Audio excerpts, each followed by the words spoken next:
അള്ളാഹുവിന്റെ വിശുദ്ധമായ ഖുർആൻ അവിടുന്ന് പറയുന്നു, എല്ലാവരും ചോദിക്കും എന്തിനാ ഉസ്താദെ വിവാഹം കഴിക്കുന്നത്? വിവാഹം കഴിക്കാതെയുള്ള ജീവിതമല്ലേ? ചോദിക്കാനും പറയാനും ആരില്ല. മാതാപിതാക്കൾ ചോദിക്കും അത്ര തന്നെ, അല്ലെങ്കിൽ സുഖമായിട്ട് ഇങ്ങനെ നടക്കാമല്ലോ, ഒരു ടെൻഷനുമില്ല, ഒരു ബേജാറുമില്ല. അള്ളാഹുവേ, ഏറ്റവും വലിയ സുഖമുള്ള ജീവിതം വിവാഹം കഴിക്കാതെയുള്ള ജീവിതമാണെന്ന് പുതിയ തലമുറ ചിന്തിക്കുമ്പോ, എടാ ആദം നബി അലൈഹിസ്സലാം അള്ളാഹുവിന്റെ സ്വർഗത്തിലൂടെ നടന്നു പോകാം. നിനക്കറിയാലോ സ്വർഗം എന്താ, സ്വർഗത്തിന്റെ അനുഗ്രഹം എന്താ? ആ സ്വർഗത്തിലേക്ക് പോകാനാ ഞാനും നിങ്ങളും കൊതിക്കുന്നത്. ഈ സ്വർഗത്തിലൂടെ ആദം നബി നടന്നു പോകുന്നു. എല്ലാം കിട്ടിയിട്ടും എന്തോ കുറവുള്ളതുപോലെ. എന്തേ ആദമേ നിനക്കൊരു സന്തോഷമില്ലാത്തത്? പടച്ചവനെ, ഒറ്റയ്ക്ക് നടന്നിട്ടും മടുത്തു പടച്ചവനെ. അല്ലാഹുവേ, ഈ ഒറ്റയ്ക്കുള്ള ജീവിതം അത് മടുത്തു പടച്ചവനെ. എനിക്കൊരു കൂട്ടു വേണം നമ്പുരാനെ. സ്വർഗത്തിൽ വെച്ചാ മനുഷ്യ പറഞ്ഞു. അവിടെ നിന്ന് അല്ലാഹു സുബ്ഹാനഹു വ തആല ഹവ്വാ ബീബി റളിയല്ലാഹു തആല അൻഹയെ കൊടുത്തപ്പോഴാ ആദം നബിക്ക് സമാധാനമായതെന്ന് ചരിത്രം പഠിപ്പിക്കുമ്പോൾ ഈ കുടുംബ ജീവിതത്തിന്റെ വിലയും മഹത്വവും അതാ. ഒറ്റയ്ക്കുള്ള ജീവിതത്തിൽ ഒരു സുഖമില്ല.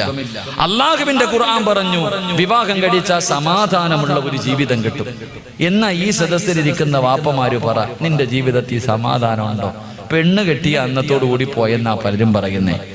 എന്റെ പ്രിയപ്പെട്ടവരെ, ചെറുപ്പക്കാരൻ വിവാഹം കഴിച്ച് 1 മാസമേ ആയുള്ളട, വീട്ടിൽ പോകുന്നില്ലേ, 10 മണിയായടാ, ഭാര്യ ഉറങ്ങട്ടെ, കുറച്ചു കഴിഞ്ഞ് പോകാം. ഇത് ആണുങ്ങളുടെ അവസ്ഥ. പണ്ട് ഗൾഫിൽ കിടക്കുന്ന ഭർത്താവ് വരുന്നു എന്ന് ഭാര്യയോട് വിളിച്ചു പറഞ്ഞാൽ അല്ലാഹുവേ എന്തൊരു സന്തോഷം എന്നറിയോ. ഒരുങ്ങിക്കെട്ടി കോഴിക്കോടോ അല്ലെങ്കിൽ മംഗലാപുരമോ എയർപോർട്ടിന്റെ മുന്നിൽ മണിക്കൂറുകൾക്ക് മുമ്പ് പോയി ഒരുങ്ങി നിൽക്കും തന്റെ ഭർത്താവിനെ ഒരു നോക്ക് കാണാൻ.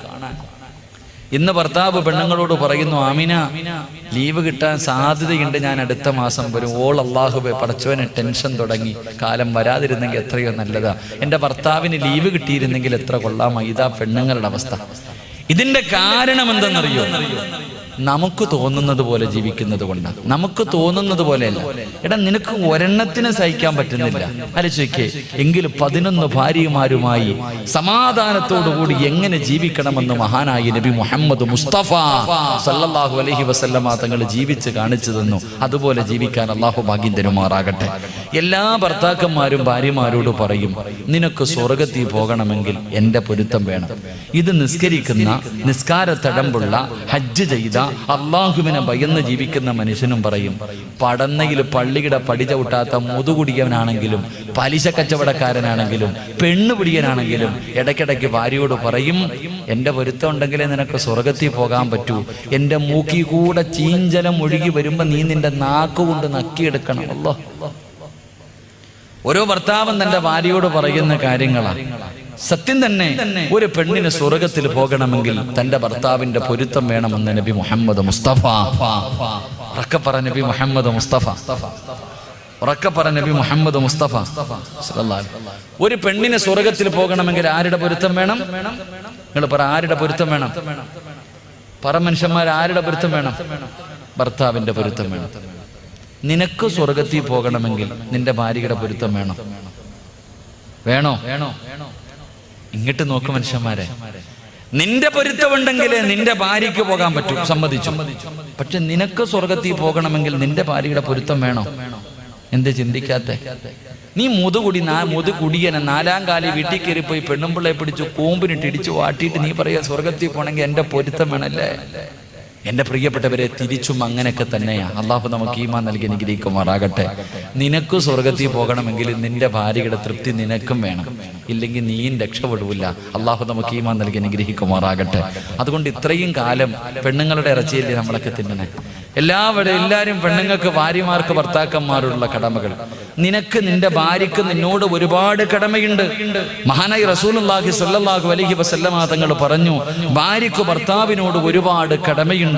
ഈ കടമയുള്ളതുപോലെ ഭർത്താവിനും തിരിച്ചങ്ങോട്ടുമുണ്ടെന്ന് നബി മുഹമ്മദ് മുസ്തഫ സ്വല്ലല്ലാഹു അലൈഹി വസല്ലമ തങ്ങൾ പറയുന്നു, ഭാര്യക്ക് ഭർത്താവിനോടുള്ള കടമയേക്കാൾ കൂടുതൽ കടമ തിരിച്ചങ്ങോട്ടാണെന്ന് നബി മുഹമ്മദ് മുസ്തഫ.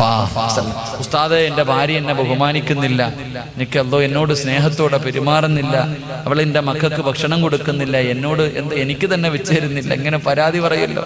എന്തേ പരാതി പറയുന്നേ?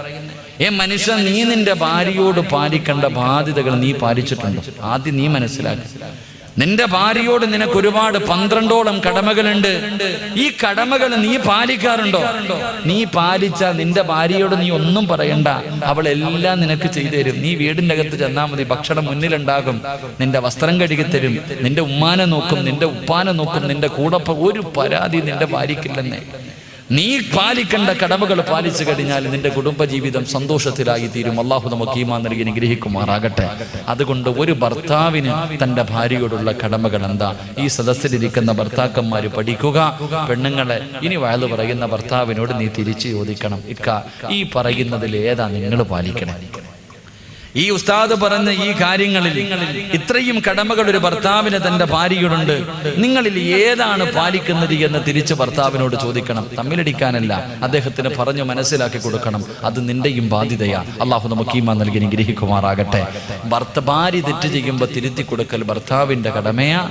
ഭർത്താവ് തെറ്റ് ചെയ്യുമ്പോൾ നീയും പറഞ്ഞു കൊടുക്കണം. അതിനുള്ള അവകാശം നിനക്കുണ്ട്. അള്ളാഹു നമുക്ക് ഈമാൻ നൽകി അനുഗ്രഹിക്കുമാറാകട്ടെ. അതുകൊണ്ട് മഹാനായ നബി മുഹമ്മദ് മുസ്തഫ സ്വല്ലല്ലാഹു അലൈഹി വസല്ലമ തങ്ങളോട് അല്ലാഹുവിന്റെ പ്രവാചകനോട് സ്വഹാബികൾ ചോദിക്കുന്നു, യാ റസൂലല്ലാഹ്, ഒരു ഭർത്താവിന് തന്റെ ഭാര്യയോടുള്ള കടമകൾ എന്താണ്? എന്റെ പ്രിയമുള്ളവരെ, നിസാരമായി തള്ളിക്കളയേണ്ട കാര്യമല്ല. ഇത് ചിരിച്ചു തള്ളാനുള്ളതല്ല, ഇത് നിസാരമായി കാണല്ലേ. അല്ലാഹുവിന്റെ പ്രവാചകൻ 1400 വർഷങ്ങൾക്ക് മുമ്പ് തന്റെ അവസാന പ്രഭാഷണമുണ്ടല്ലോ.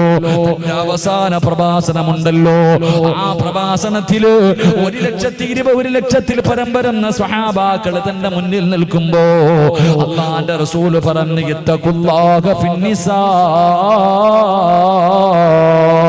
3 പ്രാവശ്യം അല്ലാഹുവിന്റെ പ്രവാചകൻ അവിടെ നിന്ന് പറയുകയാ, നിങ്ങൾ നിങ്ങളുടെ ഭാര്യമാരുടെ കാര്യത്തിൽ അല്ലാഹുവിനെ സൂക്ഷിക്കണേ. നിങ്ങൾ നിങ്ങളുടെ ഭാര്യമാരുടെ കാര്യത്തിൽ അല്ലാഹുവിനെ സൂക്ഷിക്കണേ. അല്ലാഹുവിനെ സൂക്ഷിക്കണേ. അല്ലാഹു നിങ്ങൾക്ക് നൽകിയിരിക്കുന്ന അമാനത്താണ് നിങ്ങളുടെ ഭാര്യമാര്.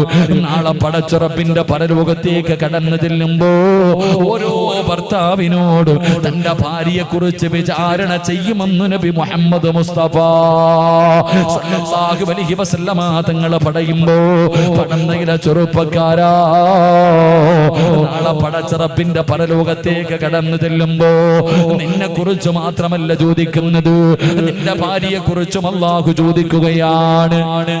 നിന്റെ ഭാര്യയുടെ കാര്യത്തിലും അല്ലാഹു നിന്നെ വിചാരണ ചെയ്യുമെന്ന് പ്രവാചകൻ പറയുമ്പോ അല്ലാഹുവിന്റെ റസൂലിനോട് സ്വഹാബികൾ ചോദിക്കുന്നു, യാ റസൂലല്ലാഹ്, മാ ഹഖ്ഖു സൗജതി സൗജിനാ അലൈഹി യാ റസൂലല്ലാഹ്,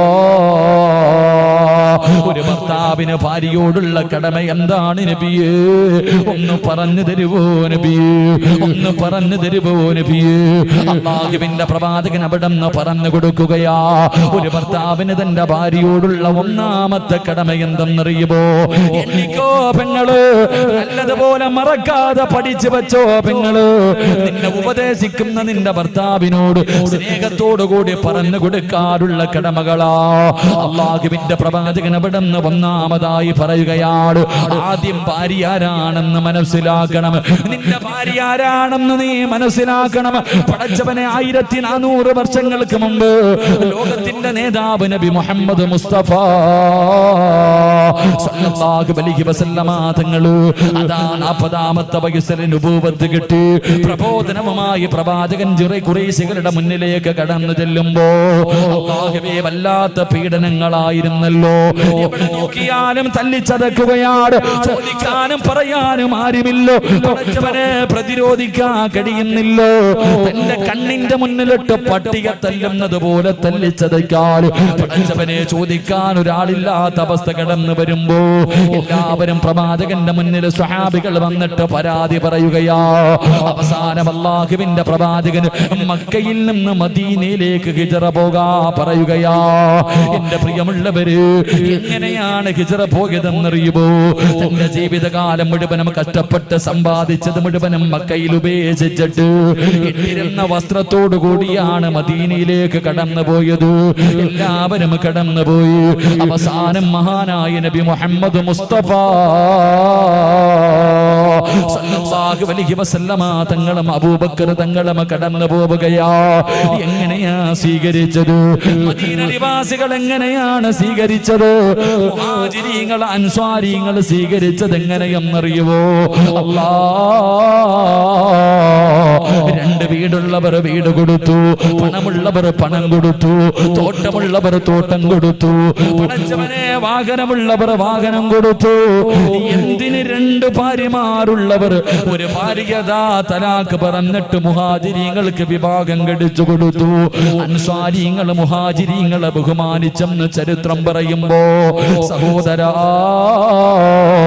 നിന്റെ കൂടെ നിൽക്കുന്ന നിന്റെ ഭാര്യ മുഹാജിറ, നിന്റെ കൂടെ ജീവിക്കുന്ന നിന്റെ ഭാര്യയുണ്ടല്ലോ, അവളൊരു മുഹാജിറാണ്. അവൾക്ക് വാപ്പയുണ്ട്, ഉമ്മയുണ്ട്, കൂടപ്പറപ്പുണ്ട്, വീടുണ്ട്, നാടുണ്ട്, കുടുംബക്കാരുണ്ട്. പക്ഷേ നീ നിന്റെ ഭാര്യ മഹർ കൊടുത്ത് വിഭാഗം കഴിച്ചു കഴിഞ്ഞപ്പോ അന്നു മുതൽ നിന്റെ വാപ്പയാണ് അവളുടെ വാപ്പ, നിന്റെ ഉമ്മയാണ് അവളുടെ ഉമ്മ, നിന്റെ കൂടപ്പറപ്പ് അവളുടെ കൂടപ്പറപ്പ്. പടച്ചവനെ അല്ലാഹുവേ, നിന്റെതെല്ലാം അവളുടേതാവുകയാണ്. അവൾക്കൊന്നുമില്ല, അവൾക്കൊന്നുമില്ല. എല്ലാം ഉപേക്ഷിച്ചിട്ട് ഒരു മുഹാജിറിനെ പോലെ നിന്റെ ജീവിതത്തിലേക്ക് കടന്നു വന്നവളാ നിന്റെ ഭാര്യ. അതുകൊണ്ട് ചെറുപ്പക്കാരാ, അവൾക്ക് വേണ്ടത് ചെയ്തു കൊടുക്കല് നിന്റെ കടമയാണെന്ന് നബി മുഹമ്മദ് മുസ്തഫ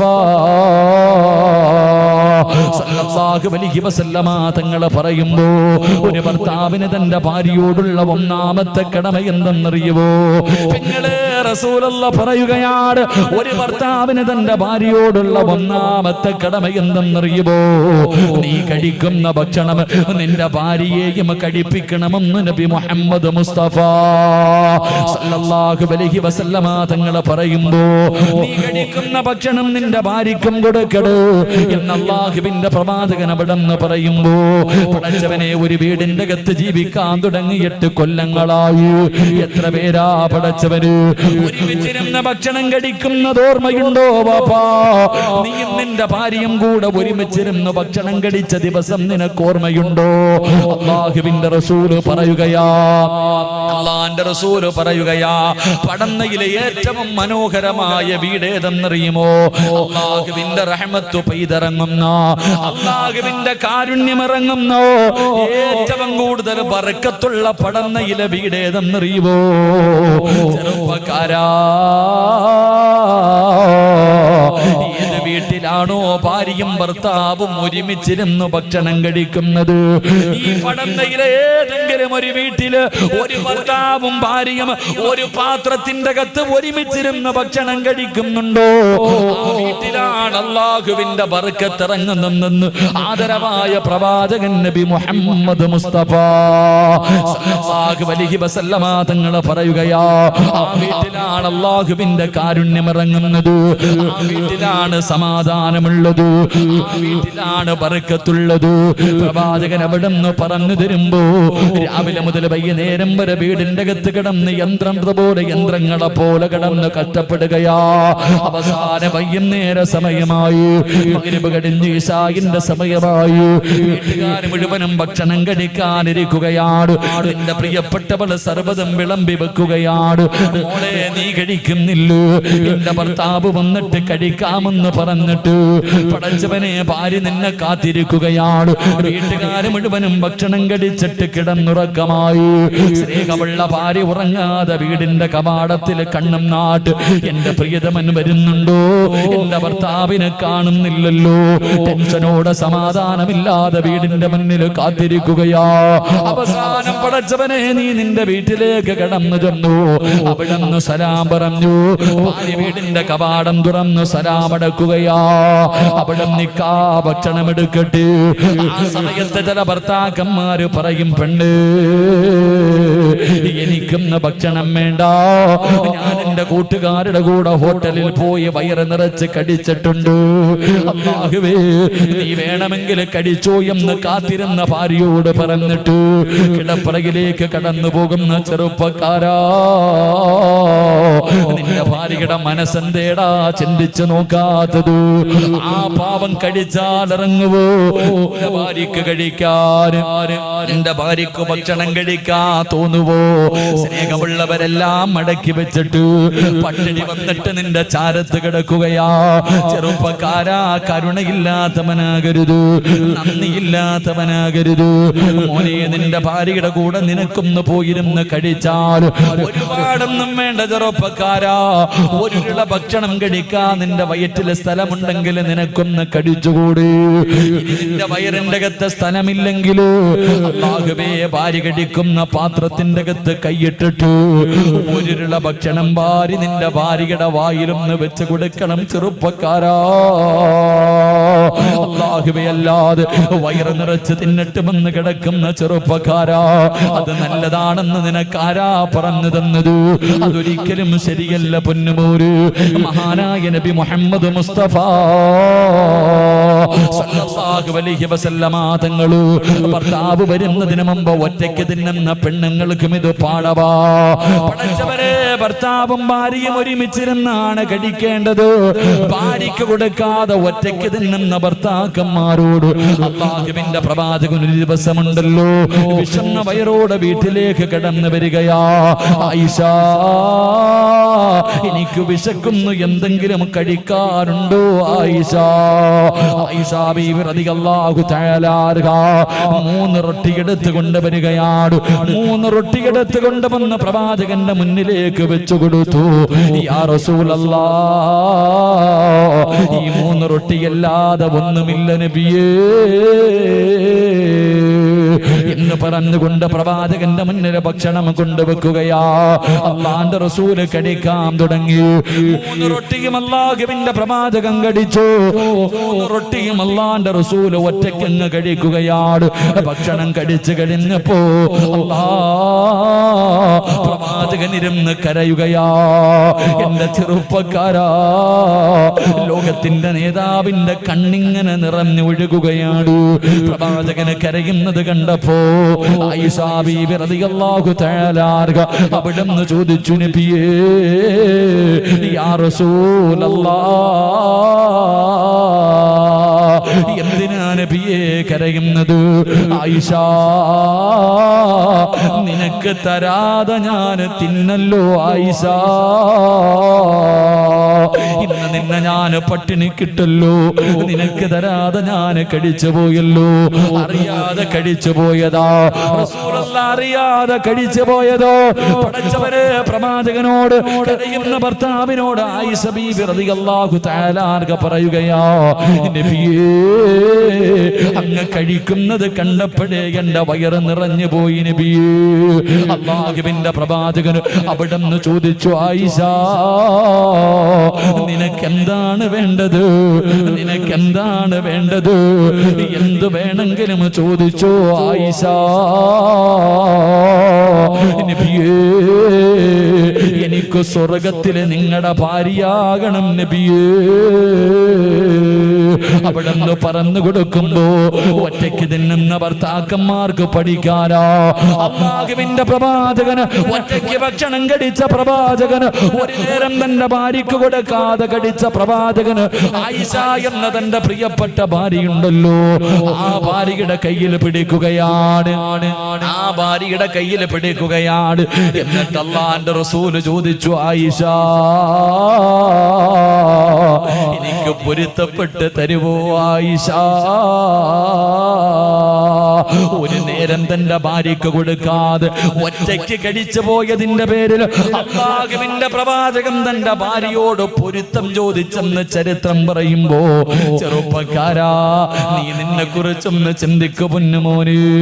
അല്ലാഹുവിന്റെ റസൂല് പറയുകയാ, സൗബാ റളിയല്ലാഹു തആല അൻഹ പറയുകയാ, ഏത് വീട്ടിലാണോ ഭാര്യയും ഭർത്താവും ഒരുമിച്ചിരുന്ന് ഭക്ഷണം കഴിക്കുന്നത്, ആ വീട്ടിൽ അല്ലാഹുവിന്റെ ബറക്കത്ത് ഇറങ്ങുമെന്ന് നബി മുഹമ്മദ് മുഹമ്മദ് മുസ്തഫ സല്ലല്ലാഹു അലൈഹി വസല്ലം പടന്നയിലെ ഏറ്റവും മനോഹരമായ ഭവനം. പണമുള്ളവന്റെ വീടല്ല, 2 നില വീടല്ല, ഹജ്ജ് ചെയ്തവന്റെ വീടല്ല, ജമാഅത്തിന്റെ കമ്മിറ്റിക്കാരുടെ വീടല്ല, ഹിദായത്തിന്റെ സംഘാടകരുടെ വീടല്ല. ഈ കൂട്ടത്തിലിരിക്കുന്നവരിൽ ഏറ്റവും മനോഹരമായ ഭവനം ഭാര്യയും ഭർത്താവും ഒരുമിച്ചിരുന്ന് ഭക്ഷണം കഴിക്കുന്ന വീടാണെന്ന് നബി മുഹമ്മദ് മുസ്തഫ. ഉറക്കെ നബി മുഹമ്മദ് മുസ്തഫ, ഉറക്കെ നബി മുഹമ്മദ് മുസ്തഫ. നിങ്ങൾ ചിന്തിക്ക്, നിങ്ങൾ എത്ര പേരാ ഒരുമിച്ചിരുന്ന് ഭക്ഷണം കഴിക്കണം? ഭാര്യയും ഭർത്താവും ഒരു പാത്രത്തിന്റെ അകത്തിരുന്ന് ഭക്ഷണം കഴിക്കുന്ന എത്ര ആൾക്കാരായി ഈ സദസ്സിലുള്ളത്? അല്ലാഹു ഈമാൻ തരുമാറാകട്ടെ. കൈവക്കാൻ ഞാൻ പറയുന്നില്ല, എനിക്ക് നാണം കെടാൻ വയ്യാത്തണ്ട. എങ്ങനെ പെണ്ണുങ്ങളെ ഭർത്താവിന്റെ കൂടെ ഇരുന്ന് ഭക്ഷണം കഴിക്കുന്ന പടന്നയിലെ പെണ്ണുങ്ങളൊന്ന് കൈവക്കിക്ക്, കാണാനുള്ള കൊതി കൊണ്ട ഒരെണ്ണമെങ്കിലും ബുക്കോ നോക്കട്ടെ. അൽഹംദുലില്ലാഹ്, 1-2 പെണ്ണുങ്ങളുണ്ട്. നിങ്ങൾ രക്ഷപ്പെട്ടു, അള്ളാഹു ബർക്കത്ത് ചെയ്യുമാറാകട്ടെ. ഭാര്യയും ഭർത്താവും. അപ്പൊ ചോദിക്കും, ഗൾഫിൽ കിടക്കണ ഭർത്താവ്? ഗൾഫിലില്ല, ഞാൻ വീട്ടിലുള്ള എന്റെ കാര്യം പറയണം. ഉരുട്ടി ചോദ്യങ്ങളൊന്നും ചോദിക്കണം. വീട്ടിൽ താമസിക്കുമ്പോ ഭർത്താവ് വീട്ടിലുള്ളപ്പോ ഭാര്യയും ഭർത്താവും ഒരുമിച്ച് കഴിക്കണം. അതൊരു ബർക്കത്താ. അത് പണ്ടായിരുന്നു, ഇപ്പൊ എങ്ങനെ? പണ്ടൊക്കെ വീടുകളിൽ ഒരു പാത്രം ഉണ്ടാകും, ഒറ്റ പാത്രമേ ഉള്ളൂ. അന്ന് പിന്നെ വലിയൊന്നും ഇല്ലല്ലോ, ആകെ ഒരു പാത്രം. ആ പാത്രത്തിന്റെ അകത്ത് ഉമ്മ ഭക്ഷണം എല്ലാം കൂടെ അങ്ങോട്ട് വാരിയിടും. എന്നിട്ട് സിമെന്റ് കുഴക്കണ പോലെ ഉമ്മ യന്ത്രം ഇല്ല, ഇന്നിപ്പോ സിമെന്റ് ഒക്കെ കുഴക്കണ യന്ത്രം ഉണ്ടല്ലോ. നമ്മുടെ ഉമ്മ ഈ ചട്ടിക്കകത്ത് ഭക്ഷണം ഇട്ട് ഇങ്ങനെ ഇളക്കല, എല്ലാം കൂടെ അങ്ങോട്ട് ഇളക്കും. മക്കളായി നമ്മളിങ്ങനെ കാത്തിരിക്കും. ഉമ്മയുടെ മുന്നിൽ പോയി വായി തുറന്നു കൊടുക്കും. ഉമ്മ ഇങ്ങനെ വായി വെച്ച് തരും. അള്ളാഹു നമ്മുടെ ഉമ്മമാർ മരണപ്പെട്ടവരുടെ കബറിടം അള്ളാഹു വിശാലമാക്കി കൊടുക്കുമാറാകട്ടെ. ജീവിച്ചിരിക്കുന്നവർക്ക് അള്ളാഹു ദീർഘായുസ് നൽകി അനുഗ്രഹിക്കുമാറാകട്ടെ. ഉമ്മയുടെ കയ്യിൽ നിന്ന് ഭക്ഷണം വാങ്ങി കഴിക്കാൻ മക്കൾക്ക് വലിയ ഇഷ്ടമാണ്. എന്നാ പടന്നെങ്കിലെ പെണ്ണുങ്ങളെന്ന് വീട്ടിൽ പോകണം. ഇരിക്കണ ആണുങ്ങൾ വീട്ടിൽ പോയിട്ട് ഒരു 5 വയസ്സിന് മുകളിലേക്ക് പ്രായമുള്ള മക്കള് കാണാൻ വേണ്ടി ചോറും കറിയെല്ലാം കൂടെ ഒരു പാത്രത്തിലിട്ടിട്ടൊന്ന് ഇളക്കണം. നിങ്ങളുടെ മക്കളുടെ മുന്നിൽ വെച്ച് നിങ്ങൾ ഭക്ഷണം നല്ലതുപോലെ ഇളക്കിയിട്ട് വേണമെന്ന് വെച്ചാൽ സ്വന്തം മക്കൾ പോലും വാങ്ങി തിന്നാത്ത കാലവാ. അള്ളാഹു നമുക്ക് ഈമാൻ നൽകി അനുഗ്രഹിക്കുമാറാകട്ടെ. കാരണം വേസ്റ്റാണെന്നാ മക്കള് ചിന്തിക്കുന്നത്. എന്റെ പ്രിയപ്പെട്ടവരെ, പണ്ട് ഒരു വീടുണ്ട്. ആ വീടിന്റെ അകത്ത് ഉമ്മയും വാപ്പയും മക്കളും എല്ലാവരും ഒരുമിച്ചിരുന്ന ഭക്ഷണം കഴിക്കുന്നേ. അതുകൊണ്ട് പണ്ടുള്ളവർക്ക് പരസ്പരം സ്നേഹമുണ്ടായിരുന്നു. ഏറ്റവും കുറഞ്ഞത് കൂടപ്പറപ്പുകൾക്കെങ്കിലുണ്ട്. എടാ, ഇവൻ എന്റെ അനുജനാണെന്ന് അഭിമാനത്തോടുകൂടി പറയുന്ന എത്ര എന്റെ കൂടപ്പറപ്പടാ. നാട്ടുകാരെന്താ പറയട്ടെ, അവൻ എന്റെ സഹോദരനാണെന്ന് പറഞ്ഞ് സഹോദരന്റെ ഭാഗത്ത് നിൽക്കുന്ന ഒരു കാലമുണ്ടായിരുന്നു. ഇന്നതൊക്കെ മാറി. ഇന്ന് ഏറ്റവും വലിയ ശത്രുത നാട്ടുകാർക്കല്ല, അതിന്റെ കൂടപ്പറപ്പിന് തന്നെയാണ്. ഏറ്റവും വലിയ നീ നശിക്കാൻ ഏറ്റവും കൂടുതൽ ആഗ്രഹിക്കുന്നത് നാട്ടുകാർ, അയൽവാസികളല്ല, സ്വന്തം കൂടപ്പുറപ്പുകൾ തന്നെ നശിപ്പിക്കാൻ ഉദ്ദേശിക്കുന്ന കാലഘട്ടം. എന്തുകൊണ്ടെന്നറിയോ? മനസ്സുകൾ തമ്മിൽ അകന്നുപോയത് കൊണ്ടാ. അതുകൊണ്ട് ഒരുമിച്ചിരുന്ന് ഭക്ഷണം കഴിക്ക്, അള്ളാഹു ബർക്കത്ത് ചെയ്യുമെന്ന് നബി മുഹമ്മദ് മുസ്തഫ. ഉറക്കെ നബി മുഹമ്മദ് മുസ്തഫ, ഉറക്കെ നബി മുഹമ്മദ് മുസ്തഫ സല്ലല്ലാഹു അലൈഹി വസല്ലം. ഇൻഷാ അല്ലാഹ് ഇന്ന് മുതൽ ഒരുമിച്ചിരുന്ന് ഭക്ഷണം കഴിക്കാം. അള്ളാഹു ഭാഗ്യം നൽകുമാറാകട്ടെ. അപ്പൊ പ്രവാചകൻ അവിടുന്ന് പറഞ്ഞു തന്നു. എന്തേ പറഞ്ഞു തന്നത്? നീ കഴിക്കുന്ന ഭക്ഷണം നിന്റെ ഭാര്യക്ക് കൊടുക്കണം. 2, അവിടുന്ന് പറഞ്ഞു, നിന്റെ ഭാര്യക്ക് ആവശ്യമുള്ളത് മുഴുവനും നീ വാങ്ങിക്കൊടുക്കണം. അവള് സാരി വേണമെന്ന് പറഞ്ഞാൽ സാരി, ചുരിദാർ വേണമെന്ന് പറഞ്ഞാൽ ചുരിദാർ, ഫർദ വേണമെന്ന് പറഞ്ഞാൽ ഫർദ, മീൻ വേണമെന്ന് പറഞ്ഞാൽ മീന്, ഇറച്ചി വേണമെന്ന് പറഞ്ഞാൽ ഇറച്ചി. നിന്റെ വീട്ടിൽ ആവശ്യം നിന്റെ ഭാര്യ എന്തൊക്കെ ചോദിക്കുന്നു അവൾക്ക് ആവശ്യമുള്ളത് മുഴുവനും വാങ്ങിക്കൊടുക്കൽ നിന്റെ കടമയാ. നിന്റെ ഭാര്യ പറയുന്നു, എനിക്ക് ജോലി ചെയ്യാൻ വയ്യ, ഒരു വേലക്കാരിയെ വേണമെന്ന് പറഞ്ഞാൽ നീ വെച്ചു കൊടുക്കണം. അത് നിന്റെ കടമയാ. നിന്റെ ഭാര്യ പറയുന്നു, എനിക്ക് നിന്റെ ഭാര്യ എന്ന് പറഞ്ഞാൽ അടുക്കളപ്പണിക്ക് വീട്ടിൽ കൊണ്ട് നിർത്തിയിരിക്കുന്ന പെണ്ണല്ല. നിനക്ക് ചോറ് വെച്ച് തരാനും നിന്റെ മക്കളെ നോക്കാനും നിന്റെ വീട് നോക്കാനും നിന്റെ തുണി കഴുകി തരാനും പെണ്ണിന് നിർബന്ധമില്ല. അതൊക്കെ അവൾ ചെയ്തു തന്നാൽ അവളുടെ ഔദാര്യം. അല്ലാഹു ഈമാൻ തരുമാറാകട്ടെ. ഒരു ഭർത്താവിന്റെ കടമയാ. ഭാര്യ പറയുന്നു, എനിക്ക് ജോലിക്കാരെ വേണം, എന്റെ ആവശ്യങ്ങൾ നടത്തി തരണം എന്ന് പറഞ്ഞാൽ ചെയ്തു കൊടുക്കണം. അത് ചെയ്യാൻ കപ്പാസിറ്റി ഇല്ലാത്തവൻ പെണ്ണ് കെട്ടാൻ പാടില്ല. ഭാര്യക്കും മക്കൾക്കും ചെലവിന് കൊടുക്കാൻ കഴിവുള്ളവനാ വിവാഹം കഴിക്കണമെന്ന് പറഞ്ഞത്. അല്ലാത്തവൻ ദിക്റും പറഞ്ഞു നടക്കാനാ പറഞ്ഞത്. അല്ലാഹു ഈമാൻ തരുമാറാകട്ടെ. ആരെങ്കിലും പറഞ്ഞോ? ഇസ്ലാം പറഞ്ഞോ? എടാ, ഭാര്യക്ക് ചെലവിന് കൊടുക്കാൻ കഴിവുള്ളവനെ പെണ്ണ് കെട്ടാവൂ. ഇതാരോടാ പറയണേ? വിവാഹത്തിന് പള്ളിയിൽ പോയിരിക്കും. നാട്ടുകാരെ മുഴുവനും വിളിച്ചു വരുന്നത് കണ്ടാ പടച്ചവനെ പുതിയാപ്പളല്ലോ സിനിമാ താരങ്ങൾ വരുന്നത് പോലെ ഒരുങ്ങി കെട്ടി ഇങ്ങോട്ട് വരും. പള്ളിക്കകത്ത് കൊണ്ടുവന്ന് കാഴ്ച വസ്തുവിനെ പോലെ ഇരുത്തും. അവസാന നിക്കാഹിന്റെ സമയമാകുമ്പോ പള്ളിയിലെ ഖത്തീബ് ചോദിക്കും, മഹർ എത്രാന്ന്? വായും തുറന്നിരിക്കാം മഹർ ചോദിക്കുമ്പോ.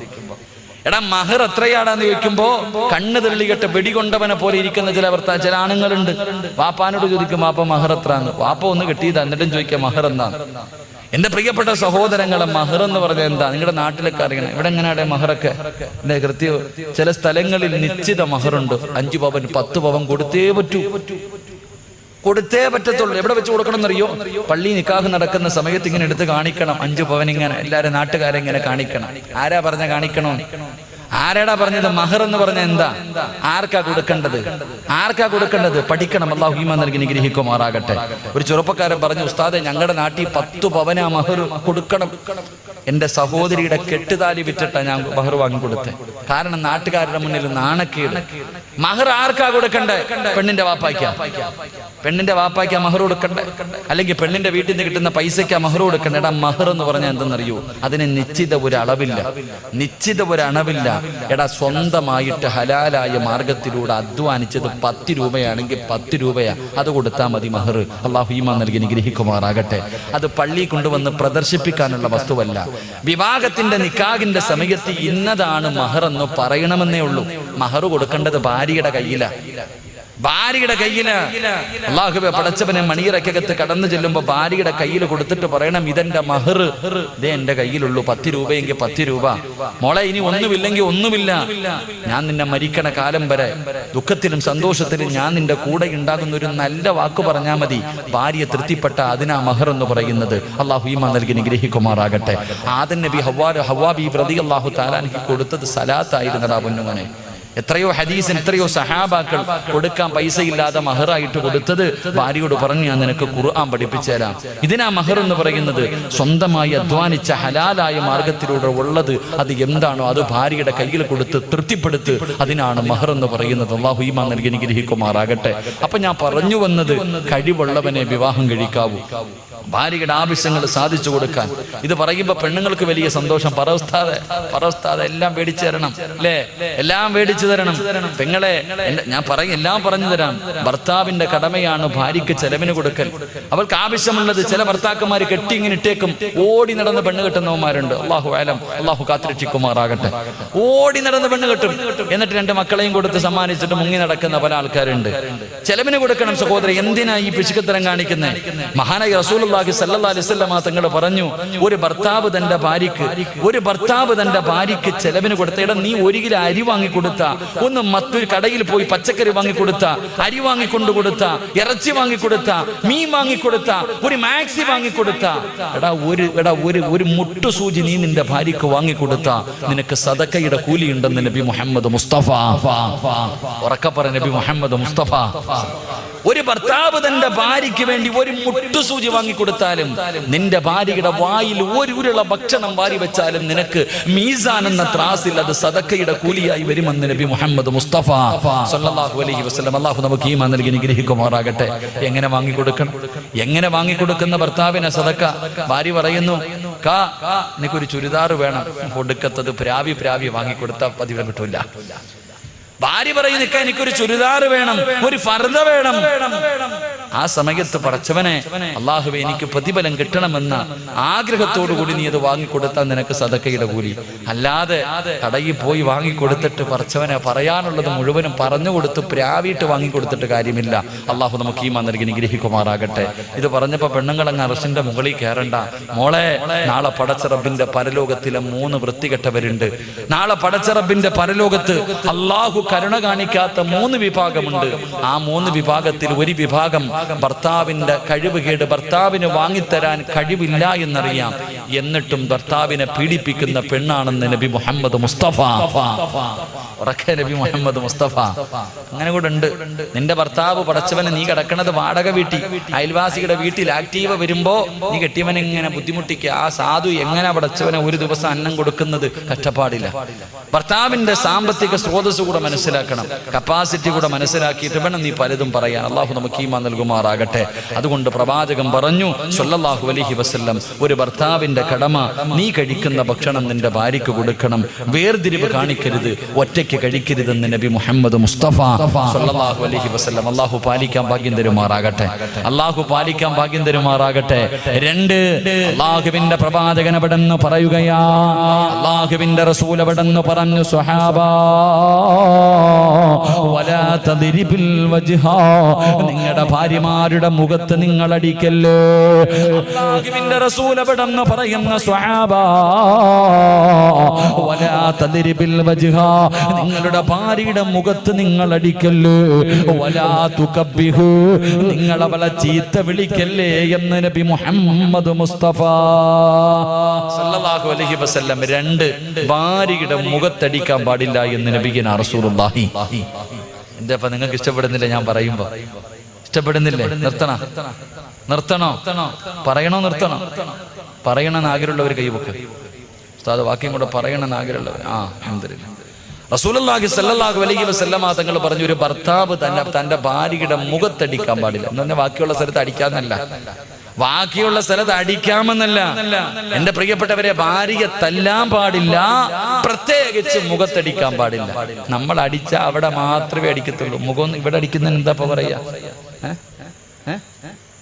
നീ എന്തോടെ പറയാൻ പേടി? ഞങ്ങളുടെ നാട്ടിൽ ഇവിടെ എന്താ പറയുന്നത്? ചിലപ്പോൾ ഈ ഭാഷയിൽ ചെറിയ വ്യത്യാസം ഉണ്ടാവുമല്ലോ. മുഖം എന്ന് പറഞ്ഞാൽ മനസ്സിലാവുമല്ലോ. എന്ത് വന്നാലും ആദ്യം അടിക്കണത് ഇവിടെ. നിങ്ങളുടെ ഭാര്യയുടെ മുഖത്ത് നിങ്ങൾ തല്ലാൻ പാടില്ല. രണ്ട്, ചീത്ത വിളിക്കരുത്. അല്ലാഹു അലം, ഡിക്ഷണറി പോലും അതിന്റെ അർത്ഥം കാണൂല. അങ്ങനത്തെ പള്ള വിളിക്കണ ഭാര്യയെ അല്ലേ? പട്ടി, പന്നി, മറ്റേ വാപ്പ എന്തൊക്കെയാ വിളിക്കണില്ല. അല്ലാഹു അലം. ചങ്ങായിമാരെ, നിന്നെ പോലെ അഭിമാനം ഉള്ളത് അവളും, അവക്കും ഓടുന്നത് രക്തമൊക്കെ തന്നെ. പിന്നെ ആ സാധുക്കൾ ക്ഷമിക്കുന്നത്. അല്ലാഹു ഈമാൻ നൽകി അനുഗ്രഹിക്കുമാറാകട്ടെ. ഭാര്യയെ ചീത്ത വിളിക്കാൻ പാടില്ല, തല്ലാൻ പാടില്ല. മഹാനായി നബി മുഹമ്മദ് മുസ്തഫ സല്ലല്ലാഹു അലൈഹി വസല്ലമ തങ്ങൾ ഭാര്യമാരെ തല്ലികെട്ടില്ല. 11 ഭാര്യമാരുമായി ജീവിച്ച പ്രവാചകൻ ഒരിക്കൽ പോലും ഒരു സാഹചര്യത്തിലും തന്റെ ഭാര്യമാരെ തല്ലികെട്ടില്ല. എന്റെ പ്രിയമുള്ളവരെ, ഏത് സാഹചര്യമാകട്ടെ, ഒരിക്കൽ പ്രവാചകനും ആയിഷ ബീബി റളിയല്ലാഹു തആല അൻഹയും തമ്മിൽ പിണങ്ങി. രണ്ടുപേരും വല്ലാത്ത, ആയിഷ ബീബി നല്ല ദേഷ്യത്തില. ആയിഷ ബീബി റളിയല്ലാഹു തആല കലി തുള്ളി നിൽക്കുക. അല്ലാഹുവിന്റെ റസൂൽ സല്ലല്ലാഹു അലൈഹി വസല്ലം തങ്ങളുടെ മുഖത്ത് നോക്കിയിട്ട് ചോദിച്ചു, നിങ്ങളാ അല്ലാഹുവിന്റെ പ്രവാചകൻ എന്ന് പറയുന്ന ആള്? റസൂലുള്ളാഹി തങ്ങളോട് ചോദിക്കുക, നിങ്ങളാ അല്ലാഹുവിന്റെ പ്രവാചകൻ എന്ന് പറയുന്ന ആള്? ആ ചോദ്യം അടികൊള്ളേണ്ട ചോദ്യമാ. പക്ഷെ അള്ളാഹുവിന്റെ പ്രവാചകൻ സല്ലല്ലാഹു അലൈഹി വസല്ലം തങ്ങൾ ആ സാഹചര്യത്തിലും തല്ലിയില്ല. അവിടെ നിന്ന് തിരിച്ചു പറഞ്ഞത് എന്തെന്നറിയുമോ? ആയിഷ, നിനക്ക് എന്നോട് സ്നേഹമുള്ളത് എപ്പോഴാ? എന്നോട് ദേഷ്യമുള്ളത് എപ്പോഴാ? എനിക്കറിയാം ആയിഷ, നീ എപ്പോഴാണ് എന്നോട് സ്നേഹമുള്ളത്, എപ്പോഴാണ് എന്നോട് സ്നേഹമില്ലാത്തത്, എനിക്കറിയാം. അപ്പൊ ഉടനെ ചോദിച്ചു, നബി എങ്ങനെ അറിയാൻ? അതാ അള്ളാഹു നമുക്ക് ഈമാൻ നൽകി അനുഗ്രഹിക്കുമാറാകട്ടെ. എന്റെ പ്രിയമുള്ള സഹോദരങ്ങളെ, ഭാര്യ പെട്ടെന്ന്, പെണ്ണുങ്ങൾക്ക് പെട്ടെന്ന് ദേഷ്യം വരും. പെണ്ണുങ്ങൾക്ക് പെട്ടെന്ന് ദേഷ്യം വരും. അതുകൊണ്ട് ഭർത്താക്കന്മാര് മനസ്സിലാക്കേണ്ടത്, ഭാര്യമാര് ദേഷ്യത്തിലാണെന്ന് മനസ്സിലായ ഭർത്താക്കന്മാര് മിണ്ടാതിരിക്കണമെന്ന് മഹാന്മാര് പറയുന്നു. ഭാര്യ ദേഷ്യത്തിലാണെന്ന് മനസ്സിലായ ഭർത്താവ് മിണ്ടാതിരിക്കണം. കാരണം എന്തേ? അവൾ ദേഷ്യത്തിലായത് കാരണം നമ്മൾ എന്തെങ്കിലും പറയുമ്പോൾ അവള് മറുപടി പറയും. എന്ന് പറഞ്ഞാൽ തറുതല പറയും. നമ്മൾ എന്തെങ്കിലും പറയും, ഉടനെ അവള് തറുതല പറയും. പറഞ്ഞു കഴിഞ്ഞാൽ പിന്നെ നമ്മൾ എന്ത് ചെയ്യും? അവളെ തല്ലു കൊടുക്കും. തല്ലുകൊണ്ടാ വാങ്ങിച്ചോണ്ട് പോയിരിക്കോ? ഇല്ല. പിന്നെയും തായിക്കാന്ന് പറഞ്ഞ് പുറകെ വരും. നീ പിന്നെ വലിയ കരുണയുള്ളവനെ, വാരി അങ്ങ് കൊടുക്കും.